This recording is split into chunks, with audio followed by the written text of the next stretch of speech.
Alright guys, today we're going to fit the cam and the cam followers or tappets into the block. Shouldn't take too long, it's probably going to be a shorter video. So first off, I checked sizes on them. The running clearance we want is between 1/2 thou and 2 thou new, maximum acceptable 7 thou. As you can see here, we are well within to just over the brand new spec. So I've got them all cleaned up, ready to go. Camshaft cleaned up, ready to go.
Okay, let's talk timing marks really quick here.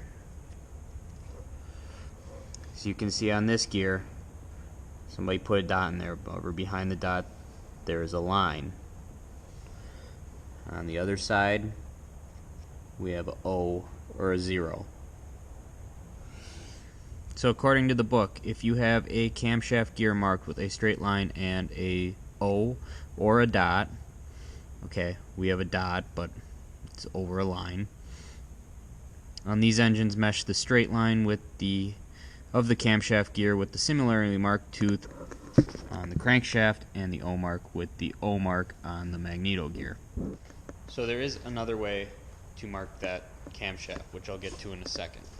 This one is slightly confusing since somebody put a dot over the straight line, which kind of looks like what the other marking should be, but if you look on my magneto gear here, I clearly have a 0, so we got that lined up right.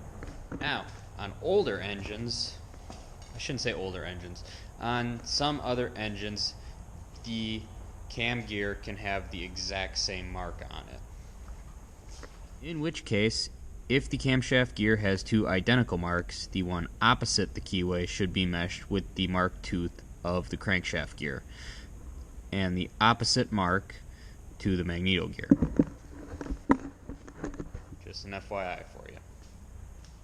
Alright, so there it is, guys. Not a whole lot goes into putting the camshaft in, since we did a lot of the work back when this was almost a bare block and we were fitting the bearings for the camshaft into the block. That made what we did today a lot easier. So next up, maybe pistons. I'm still waiting on the connecting rod bearings, but they shipped this week, so they should be here fairly soon.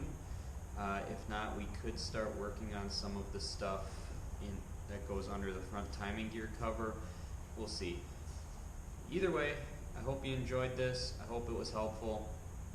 If you like what we do here, consider giving us a like and subscribe. I'd really appreciate it. And stay tuned for the next one. See you then.